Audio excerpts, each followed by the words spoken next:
Life's never handed me anything on a silver platter. My name's Anna, and by the time I was 6, both my folks had passed, leaving me in the care of my grandma. She was tough as nails, but with a heart of gold. We didn't have much, but she made damn sure I never felt wanting for love. Education? Well, that was a luxury we couldn't afford. I learned to read and write, but school was a dream that ended when I had to start working to help out. I ended up waitressing at a diner downtown, a place where the tips were as meager as the hopes of ever getting out of there. But it paid the bills, or at least some of them, and it kept me on my feet. That's where I met James. He walked in one rainy afternoon, all drenched and looking like something out of a magazine with his fancy suit and that lost look on his face. "Can I get a coffee, black, and maybe a slice of your best pie?" he asked, shaking off the rain.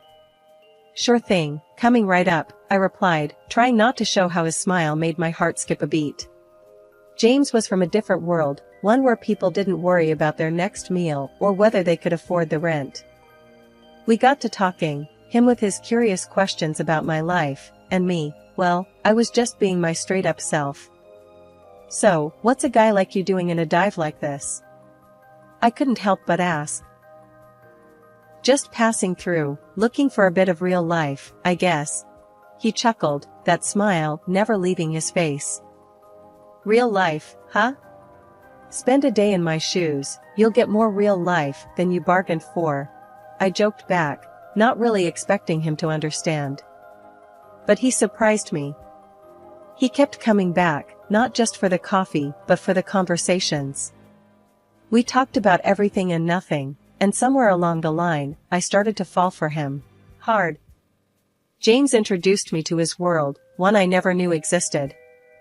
Fancy dinners, parties where people talked about things I barely understood, and yet, he never made me feel out of place. He was different, kind, and genuinely interested in me, not just my story. Then there was Eleanor, James's mother. The first time I met her, I knew she was sizing me up, her eyes sharp, missing nothing. "So, you're the girl who's caught my son's attention," she said, her voice cool, her gaze even colder. "Yeah, guess I am," I replied, trying to sound more confident than I felt. "Well," was all she said, turning her attention back to James as if I was no longer there. It was clear from the get-go she didn't approve of me. I was too simple, too uneducated, too everything she didn't want for her son. Eleanor's disdain wasn't the silent type. It was loud, clear, and made its presence felt every single time she walked into a room. If there was one thing I learned quickly after marrying James, it was that his mother, Eleanor, had an opinion on everything. And she wasn't shy about letting you know exactly what she thought, especially if it involved me. Living under the shadow of her disdain was like walking on eggshells, only the eggshells were made of glass, and I was barefoot. Every dinner, every family gathering, she had a way of making her disapproval known, her words sharp enough to cut through the thickest skin. One evening, James and I invited her over for dinner, a simple affair. I had spent the day cooking, trying to make everything perfect, hoping, foolishly, maybe, that I could win her over with my culinary skills. The moment she stepped through the door, I knew it was going to be a long night. "Oh, you decided to cook, Anna? How quaint," she remarked, her voice dripping with condescension as she glanced around our modest living room. "Yeah, thought we'd have a nice family dinner." "Sit down, make yourself comfortable," I replied, forcing a smile, trying to keep the peace for James's sake. James, bless him, tried to smooth things over. "Mom, Anna's been working hard on this meal. Let's just enjoy the evening, okay?" Dinner was a battlefield. With every dish I served, Eleanor had a comment. "This is interesting, Anna. Not what I would have chosen, but I suppose it's edible." I clenched my jaw, counting to 10 in my head. "Glad you think so. Tried something new tonight." James shot me a sympathetic look, his way of saying, "Just ignore her." But ignoring Eleanor was like trying to ignore a hurricane in your living room. The real kicker came when we were talking about Lily's upcoming school year. "I've been looking into schools for Lily," Eleanor began, her tone suggesting she had already made decisions. The local public school simply won't do. A girl of her potential needs the best education we can provide. I felt my hackles rise. James and I have been discussing schools. We think the local school is just fine. Eleanor turned her sharp gaze on me. Anna, with all due respect, what do you know about education? Your background doesn't exactly scream expertise in the matter. That stung. I could feel James tense up beside me, but before he could say anything, I jumped in. My background might not be fancy, Eleanor, but I know plenty about making the best out of what you've got. Lily will be fine. The rest of the evening passed in tense silence. After Eleanor left, James tried to apologize. Anna, I'm sorry. She's just set in her ways? Yeah, I've noticed, I interrupted, not wanting to hear excuses for her behavior. It wasn't just the dinners or the snide remarks about my cooking or our home. It was the way she treated me, like I was an inconvenience, a mistake her son had made. But I wasn't about to let her walk all over me. I had faced tougher things in my life than Eleanor's disdain. What bothered me most was the way she talked about Lily, as if I had no say in my daughter's upbringing. The thought of her undermining me with Lily, teaching her to look down on where she came from, made my blood boil. James was caught in the middle, I knew that. He loved his mother, but he loved me and Lily too. We'll figure this out, Anna. I promise, he said, pulling me into a hug. Eleanor's idea of music lessons for Lily felt more like a military operation than anything resembling fun. She'd march into our home, piano books in hand, a stern look on her face that would make a drill sergeant proud. Lily, bless her heart, tried to look excited, but I could see the dread in her eyes. It broke my heart. One afternoon, after another one of these so-called lessons, Lily came to me, her little face scrunched up in distress. Mommy, do I have to keep doing piano with Grandma? She gets mad when I mess up. It's not fun. I knelt down, pulling her into a hug. Hey, it's okay. You don't have to do anything that makes you unhappy. Let me talk to Grandma, okay? Lily nodded, wiping away a tear. It was the last straw. I decided it was time for a showdown with Eleanor. That evening, when Eleanor was about to leave, I stopped her at the door. Eleanor, we need to talk about these music lessons, I said, my voice steady but firm. Oh? What about them? She replied, her tone icy, as if she already knew where this was going. Lily's not happy. She's stressed and upset after every lesson. I thought these were supposed to be fun for her. Eleanor scoffed. Fun? Music isn't about fun, Anna. It's about discipline, about learning to appreciate the finer things in life. Something you'd know nothing about. I felt my cheeks flush with anger. Listen, I appreciate you wanting to teach Lily, but not like this. Not at the cost of her happiness. Eleanor's eyes narrowed. And what do you suggest?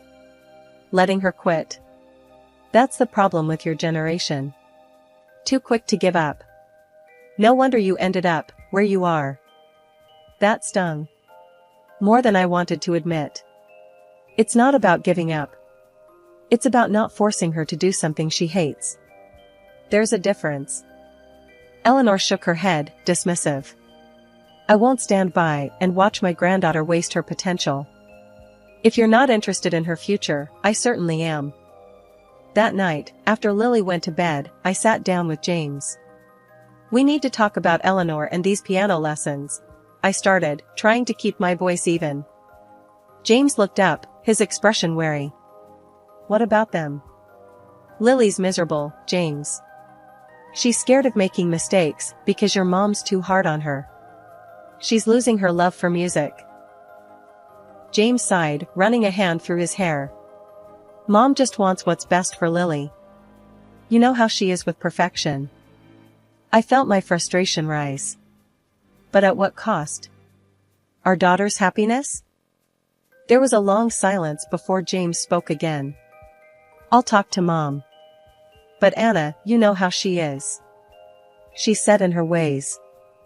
Maybe we just give it a bit more time? I couldn't believe what I was hearing.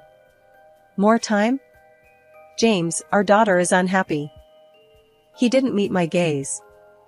I know, but Mom's heart is in the right place. Let's not make a big deal out of this, okay? We'll work it out. Just give it some time.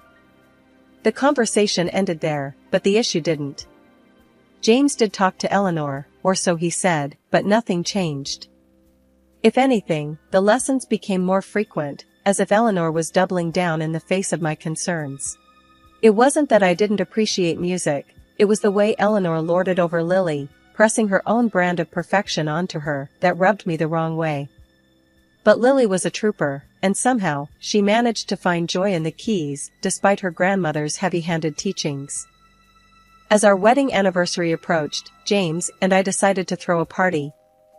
Nothing too fancy, just a gathering of close friends and family to celebrate another year of us. The planning was going smoothly until Eleanor threw us a curveball. I've arranged for a special performance, she announced one evening, her tone leaving no room for argument. Lily and I will be playing a duet. You'll need to rent a stage and a piano. James and I exchanged a look. A piano? He echoed, clearly taken aback. Yes, James. And make sure it's a grand piano. We'll be playing arpeggios, something Anna here might not be familiar with, Eleanor said, her voice dripping with that familiar condescension. I felt my cheeks burn, not from embarrassment, but from anger. The nerve of her, to assume I didn't know what arpeggios were. My grandmother had made sure I was as comfortable with Bach and Beethoven as I was with a frying pan and spatula. But I'd kept my musical skills a secret, a piece of me that I cherished privately, away from judgmental eyes. Not even James knew. But I swallowed my pride and bit back the sharp retort on the tip of my tongue. This wasn't about me or Eleanor. This was about Lily, and if playing this duet made her happy, then I'd move heaven and earth to make it happen. Sure, Eleanor. We'll make sure there's a stage and a piano, I said, my voice steady, despite the storm brewing inside me. Eleanor looked satisfied, her smile sharp as a knife. Good. It'll be educational for you, Anna. A chance to see what real music sounds like. I forced a smile, imagining the look on her face if I sat down at that piano and let loose with a Chopin nocturne or a Debussy prelude. But this wasn't the time for showing off. This was about giving Lily a moment in the spotlight, away from the shadow of her grandmother's expectations. James, bless him, was clueless about the tension. It'll be great, babe. Lily's excited about it, he said later, wrapping an arm around me. I nodded, leaning into his embrace. Yeah, it'll be something all right. As the day of the party drew closer, I found myself feeling more anxious than excited. Not about the party itself, but about that performance. It was a reminder of how much I'd kept hidden from my own family, and of the delicate balance we maintained to keep the peace. The party was in full swing, laughter and chatter filling our backyard, transformed for the night into a slice of celebration. James was mingling, playing the host with an easy charm that made me fall for him all over again every time I saw it. Lily, dolled up in a dress that sparkled under the fairy lights, was buzzing with excitement and nerves about her upcoming performance. I was fussing over the last-minute details when Eleanor made her grand entrance, draped in elegance, but with that ever-present air of scrutiny. Anna, dear, is everything set for our performance? She asked, her eyes darting around, assessing everything with a critical eye. Yep, all set. The piano's tuned, and the stage is waiting, I replied, keeping my voice neutral. Inside, my stomach was a bundle of knots. This whole setup was Eleanor's show, but it was Lily I was worried about. As guests settled, Eleanor decided it was time. Let's not keep our audience waiting, she announced, herding a reluctant Lily towards the stage. But fate, it seemed, had other plans. As Eleanor stepped onto the stage, her heel caught on a loose cable. Time slowed as she stumbled, a gasp escaping from the crowd. Instinctively, she reached out, trying to steady herself on the piano, but instead, she tumbled, landing awkwardly on her arm. The music halted, replaced by murmurs of concern. James rushed to his mother's side, his face etched with worry. "Mom, are you all right?" he asked, as I hovered nearby, unsure of what to do. Eleanor, ever the prideful matriarch, brushed off the concern with a strained smile. "I'm fine, just a little mishap." "The show must go on," she insisted, though her voice betrayed a hint of pain. James wasn't convinced. "Maybe we should cancel the performance, Mom. You need to get that checked." But Eleanor wouldn't hear of it. "Absolutely not. We've prepared for this, and we will perform," she said, her tone brooking no argument. I glanced at Lily, who looked more frightened than ever. I wanted to scoop her up and tell her she didn't have to go through with this, but Eleanor was already positioning her at the piano. The performance started, and it was clear from the first note that something was off. Eleanor's playing was hesitant, the fluid grace she usually possessed replaced by a stilted awkwardness. The pain from her fall was evident in every note she missed, every chord that came out wrong. A murmur ran through the assembled guests as the performance went on. It wasn't long before some couldn't hide their amusement, their whispers turning into barely suppressed chuckles. The sight of Eleanor, always so poised and in control, struggling to play basic arpeggios because of her injured arm was, I had to admit, a bit funny in a tragic sort of way. But my heart went out to Lily, caught in the middle of this farce, her eyes darting between the keys and her grandmother, a look of sheer panic on her face. The performance, meant to be the highlight of the evening, turned into a comedy of errors, with Eleanor's pride leading the charge. Despite the awkwardness of the situation, I couldn't help but feel a twinge of sympathy for her.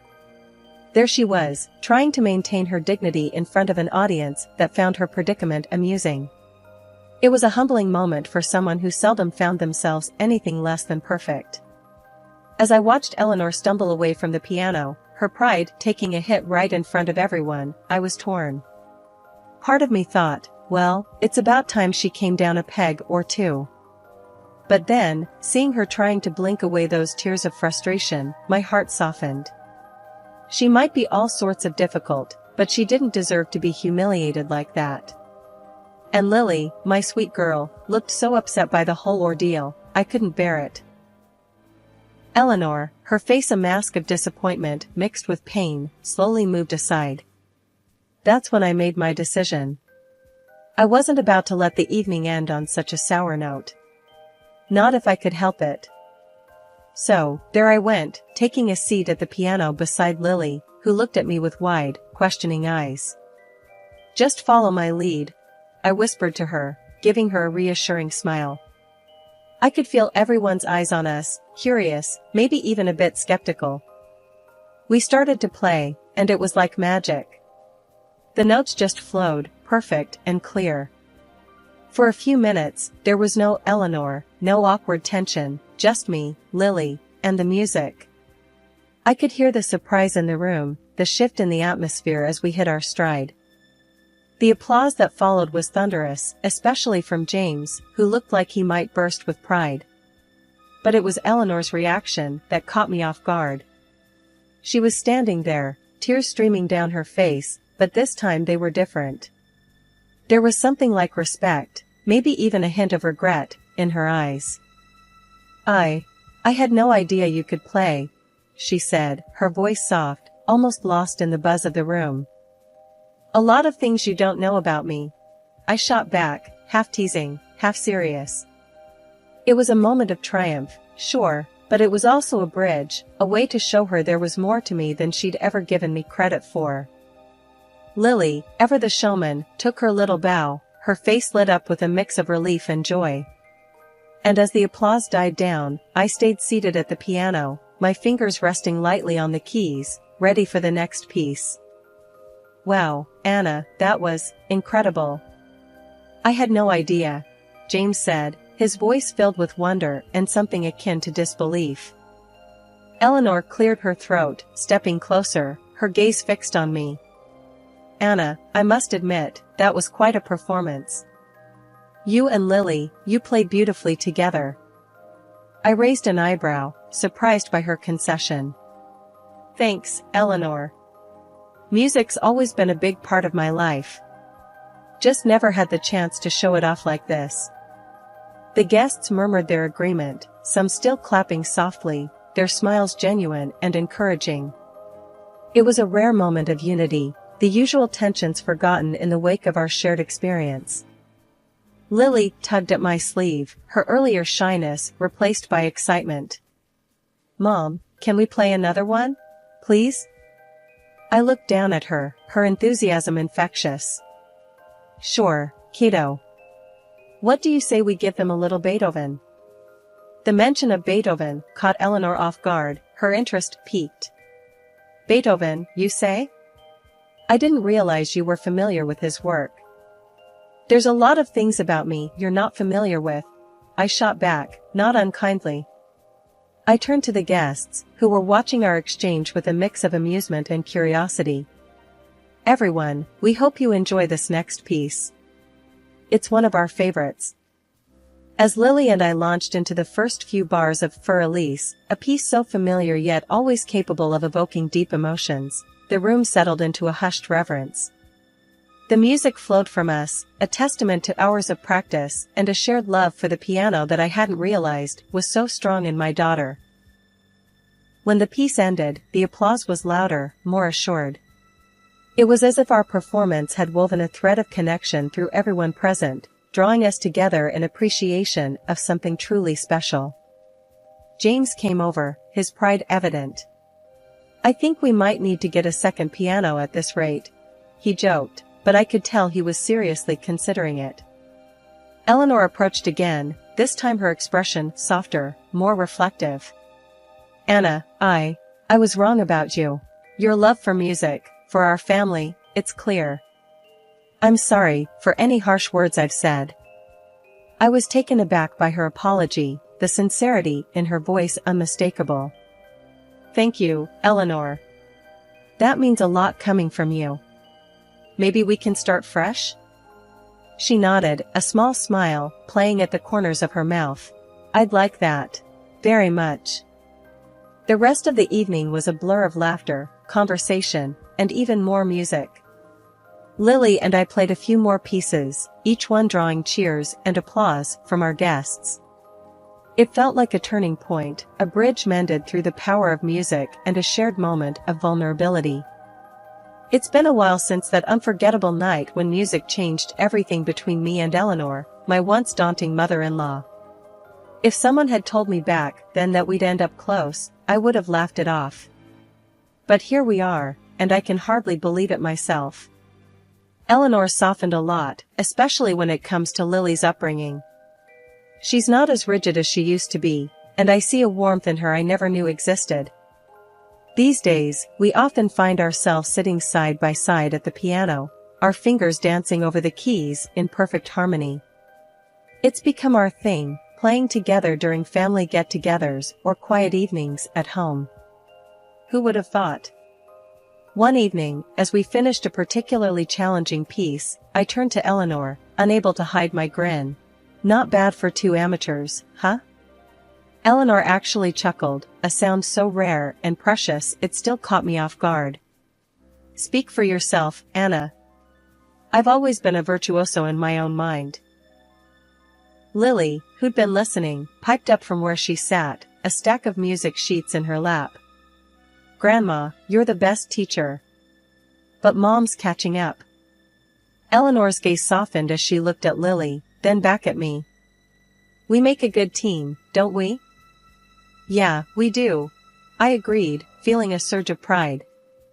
Not just in our music, but in how far we'd come, from cautious adversaries to partners in crime at the piano. James, ever the supportive husband and son, would often sit back with a contented smile, watching us. "You three are something else," he'd say, and I knew he meant every word. Eleanor and we talk a lot more now. Not just about music, but about life, love, and everything in between. She's opened up about the challenges of raising her kids alone, and I've shared my fears and dreams for Lily. These conversations, once unimaginable, have become a cherished part of our relationship.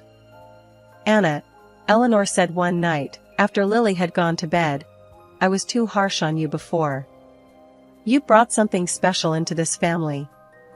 Hearing those words, I felt a weight lift off my shoulders. "Thank you, Eleanor. That means the world to me. We've come a long way, Eleanor and I. From tension and misunderstanding to respect and genuine affection. It's not always perfect, but the progress we've made is undeniable. And much of it, we owe to those evenings at the piano, where, through the universal language of music, we found a way to understand each other."